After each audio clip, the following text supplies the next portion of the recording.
Dulu sakit apa? Saya sih dulu jatuh dari scaffolding nih. Kakinya retak, kaki yang sebelah kiri kan buat duduk. Duduk, buat duduk. Jatuh terus retak. Asli retak ini. Saya nggak bisa jalan itu 2 bulan. Jalannya ngesot. Ya jalannya ngesot. Pasti nggak kerja. Nggak kerja pakai sama kursi sekali. roda. Pakai kursi roda.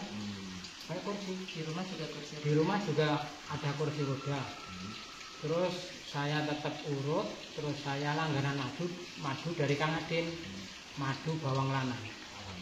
Alhamdulillah. Begitu minum pertama kali belum langsung ada reaksi.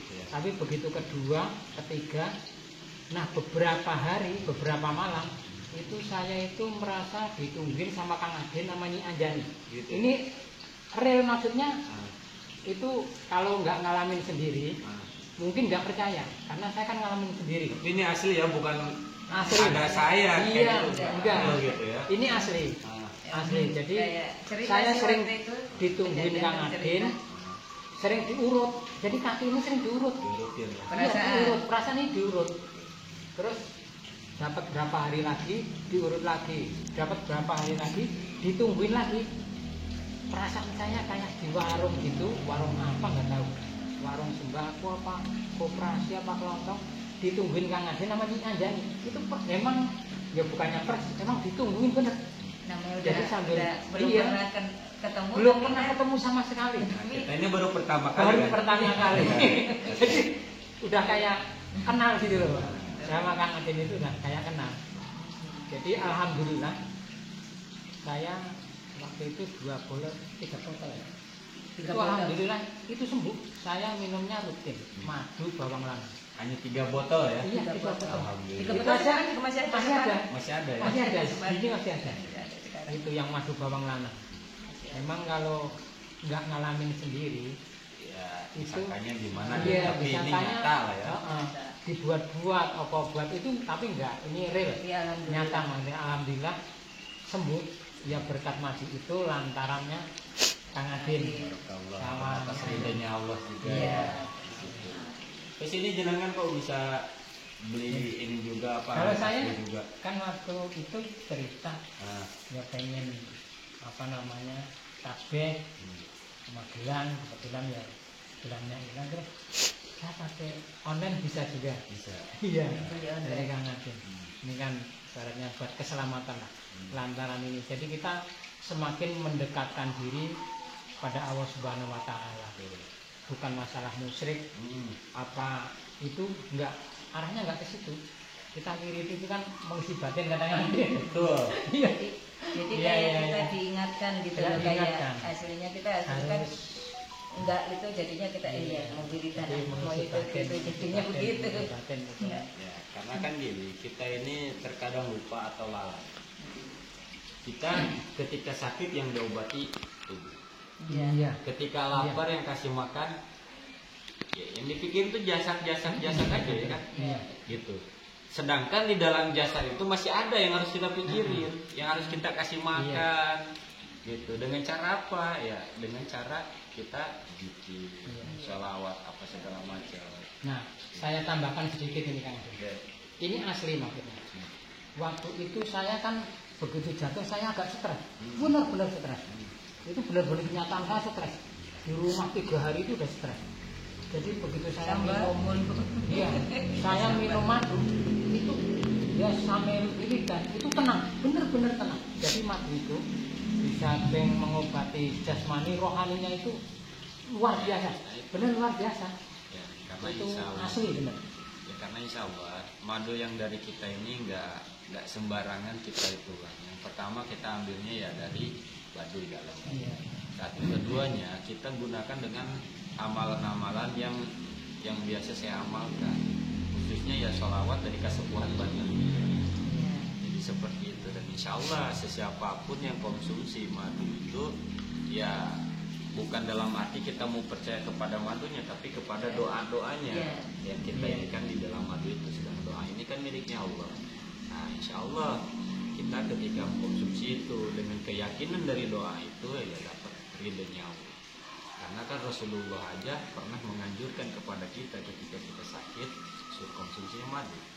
Karena kan di dalam madu itu khasiatnya ada banyak sekali, ya sangat luar biasa sekali gitu.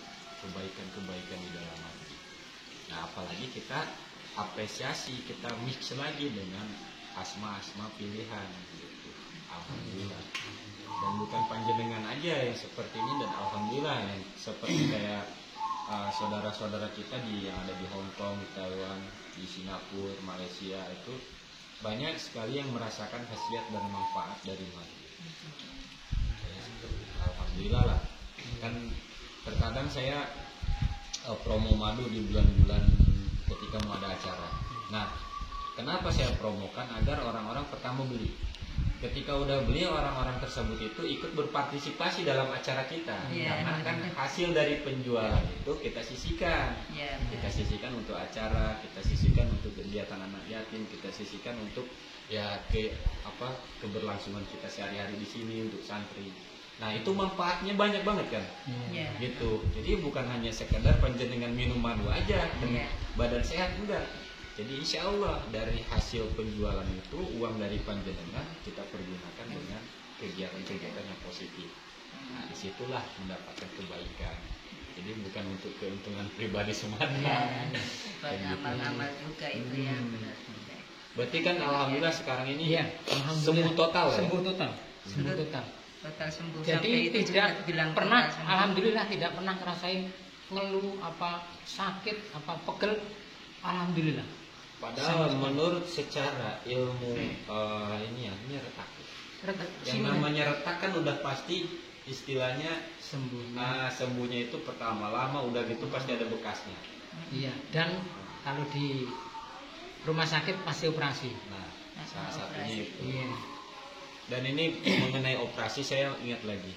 Jadi ada yang konsultasi kepada saya, yang dimana beliau itu konsultasi mau dioperasi tanggal 14.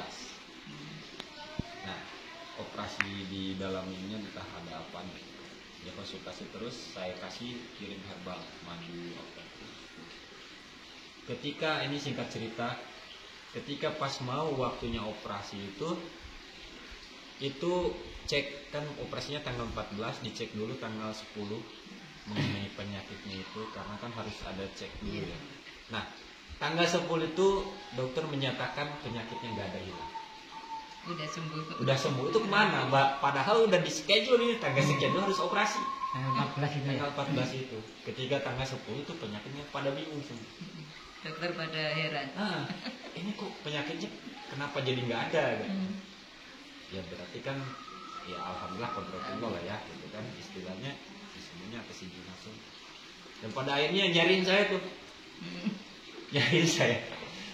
WA saya nggak pernah saya ini, kadang kan saya hanya kalau misalkan orang konsultasi mau berobat pasti responnya cepat, tapi kalau orang hanya bertanya-tanya apalagi menanyakan nomor rekening apa segala macam untuk ini untuk itu, saya nggak ini. Yang takutnya kita ini menjaga, takutnya saya dikatakan ya seperti itulah. Kurang baik lah. Kurang baik, dan intinya nggak pernah saya, dan pada akhirnya orang itu ya tetap mencari, akhirnya kan ada di deskripsi tuh kan nomor rekening saya ada apa, tiba-tiba ngirim buah ucapan terima kasih, padahal saya nggak minta ucapan terima kasih, sampai saya kaget. Itu bukan dengan nominal kecil kirimnya itu, bukan dalam arti 1 juta 10 juta, besar sekali bagi saya. Itu saya langsung kaget, saya tanya ini untuk apa. Kalau untuk sedekah saya nggak pernah menerima sedekah, gitu kan. Karena apa? Nanti kalau diniatkan untuk sedekah saya nggak amanah. Uang sedekah ini kemakan sama saya menjadi musibah untuk keluarga saya. Tanggung jawabnya berat. Nah, tapi kalau misalkan ini untuk hadiah, ya kan ucapan terima kasih untuk hadiah, insya Allah saya terima. Karena apa? Kalau untuk hadiah kemakan sama keluarga saya aja, santri-santri saya sini nggak jadi dosa. Nah dari hadiah ini nanti insya Allah apalagi kita pergunakan untuk kegiatan-kegiatan positif. Salah satunya kita sedekahkan, kita santunan yatim. Itu kan mengalir semua. Saya nggak dapat dosa, semuanya dapat pahala. Itu maksudnya. Makanya ya saya sangat hati-hati. Jadi lagi belajar lah. Yang namanya manusia kan tidak lepas dari dua perkara, benar dan salah. Ketika saya salah itu yang namanya manusia, gitu. Ketika benarnya ya intinya kita bukan merasa benar tapi lagi memperbaiki kesalahan saya. Gitu. Itu dua manusia itu dua perkara itu tidak akan lepas. Ya, seperti itu. Ya alhamdulillah lah panjenengan sekarang udah sehat dan ya atas ridhonya Allah, izinnya Allah ya panjenengan sekarang ini ya udah sembuh total. Iya, sembuh total. 2 bulan berarti nggak kerja. Enggak kerja. Jadi jalan aja nggak bisa. Pakai tongkat terus pakai kursi roda. Maka di rumah kursi roda dari depan ke tengah nyampe ke dapur saya ada kursi kayak kursi roda gitu. Kalau di kamar mandi saya ngesot. Iya. Berarti selama 2 bulan itu tapi pihak kantor ada kebijakan ya? Kalau kebijakan kalau dari rekan-rekan kerja tapi dari PT saya itu sama sekali nggak ada akhirnya. Karena harus ke rumah sakit. Oh gitu. Ditekankan untuk ke rumah sakit. Saya kan nggak mau kalau ke rumah sakit nggak mau. Pasti operasi. Pasti paham. Oke. Iya. Makanya kalau perusahaan harusnya ke rumah sakit ditanggung. Iya. Tapi karena kalau di luar rumah sakit nggak ditanggung. Ya, tapi mengenai gaji jalan. Jalan. Alhamdulillah. Berarti kan kebijakannya di situlah tetap ada. Kalau gaji tetap, cuman penggantian pengobatan itu kalau ke rumah sakit diganti karena kan ada kwitansi apa segala macam. Tapi di saya mah kan nggak ada. Iya, BPJS kan ada. Kalau di kantor kan kalau ke rumah sakit kan BPJS ada itu. Gitu. Kalau ini enggak, ya udah yang penting sembuh aja kita kan begitu. Intinya seperti itu aja. Tadinya kita sembuh, bagaimana sembuh? Karena tetap yang namanya penyakit medis dan non medis itu insya Allah selalu bersama, tidak akan bisa dipisahkan. Iya. Kan jenengan juga walaupun berobat lagi di sini, tetap kan ke dokternya juga ada. Iya. Pasti untuk konsultasi aja. Iya. Kan gitu kan, berarti kan medis dan non medis itu selalu bersama, tidak bisa dipisahkan. Salah satu contohnya ya saya mengobatin orang-orang itu, ya alhamdulillah. Kalau dibilang banyak gitu kan. Tapi tetap saya itu nggak pernah mengarahkan kepada orang ini, wah ini kena ini enggak. Walaupun tahu saya ini kena penyakit gangguan dari luar, tapi saya nggak pernah menceritakan kepada orang gangguan dari sini. Kenapa? Yang saya khawatirkan orang itu nanti tersugesti, pikirannya itu dipikirin wah itu penyakit itu kalau kita pikirin berat-beratnya semakin berat. Dan semakin suudzon ke orang. Nah, jadi kan saya arahkannya paling gini, jenengan kesini mau cari sumber penyakitnya dari mana atau mau mencari kesehatan semua. Iya benar ya Bang. Gitu aja. Kalau mau cari sumbernya saya kasih tahu sumbernya, tapi saya mohon maaf tidak bisa melihat. Silakan. Nah, di situ ya pasti pilihnya sehat rata-rata. Dan alhamdulillah gitu. Dan orang juga kan nggak jadi setuju juga ya. Karena kan ada yang suka, oh ini kena ini, tapi nggak bisa ngobatin. Seharusnya kalau tahu, misalnya saya berbicara, kamu kena ini, gangguan dari sini di sini, tapi nggak bisa ngobatin, gimana? Kalau kita mau berbicara gitu, udah tahu kayak gitu ya obatin dong. Kan gitu kan. Banyak yang yang keluar kayak gitu. Katanya kan saya ini kena ini. Itu kan udah tahu, kenapa nggak diobatin? Ya obatin lah. Terus jenengan datang ke sini ngobrol, itu saya pengen. Sekarang jenengan kan jadi seujun kemana-mana. Nanti seujunnya ke tetangga, ke saudara. Terus kalau kita usaha ke sampingan usaha kita, kan kemana-mana akhirnya. Yang rugi siapa? Kita sendiri. Orang lain nggak ngapa-ngapain, kita seujun itu. Gitu. Bikin dosa dulu. Bikin dosa. Kayaknya alhamdulillah. Yang penting sehat, sembuh, sehat lahir batin. Dan jenengan pergi kemana-mana yang pertama niatkan silaturahmi. Iya. Kalau kita niat silaturahmi, tetap walaupun kita ada tujuannya di balik silaturahmi, yang harus kita utamakan niat silaturahmi. Karena apa? Nanti misalkan satu silaturahmi, kedua jenengannya ada kepentingan lain. Nah, dikala kepentingan yang lainnya ini nggak ada hasilnya, jenengan udah bakal sakit hati. Karena apa? Niatnya silaturahmi. Tapi kalau misalkan jenengan dari rumah niat, misalkan wah saya pengen ini, pengen itu. Nah, keinginan jenengan tidak tercumpuni atau tidak tercukupi dari sini, pasti sakit hati. apaan itu Kang Adin itu, nggak ada berasa apa, pasti kayak gitu, ya kan. Tapi kalau niat silaturahmi kita, walaupun nggak ada apa-apanya, kan saya niatnya silaturahmi. Tapi insya Allah di balik silaturahmi itu ada rahasia di balik rahasia, yang dimana yaitu rahasia Allah itu. Pasti niat hajat kita yang kita niatkan dari silaturahmi itu Allah kabulkan. Karena kan Rasulullah juga mengajarkan untuk menjaga tali silaturahmi, itu memperpanjang umur kita, rezeki kita, gitu. Dan di situ di dalam itu kita ada saling mendoakan satu sama lainnya. Oke, untuk sahabat-sahabat ini tadi nggak ingat saya lihat apa konten ya. Ini alhamdulillah ada Bapak Suryono, aslinya dari Purworejo, tapi beliau tinggalnya di daerah Tangerang ya, di daerah Tangerang, dan alhamdulillah beliau tadinya sakit selama 2 bulan ini karena jatuh ketiban scaffolding, dan alhamdulillah atas ridhonya Allah beliau ini mendapatkan petunjuk. Mungkin kan semuanya itu petunjuk, mendapatkan petunjuk untuk beli madu dari kita di sini. Pertama belum ada rahasia apa-apa, kedua agak mendingan, ketiga alhamdulillah sembuh total. Itu hanya 3 botol ya? Iya. Hanya 3 botol. 3 botol belum habis. Masih belum habis itu juga. Masih ada sisa sedikit lagi ya. Sehat lahir batin. Sehat lahir batin alhamdulillah. Sekarang bisa beraktivitas normal kembali ya alhamdulillah. Jadi ya monggo jenengan juga yang mau pesan madu ya. Di sini ada 3 varian madu itu, ada madu hitam, ada madu asma bawang lanang, ada madu asma murni. Jadi ada 3.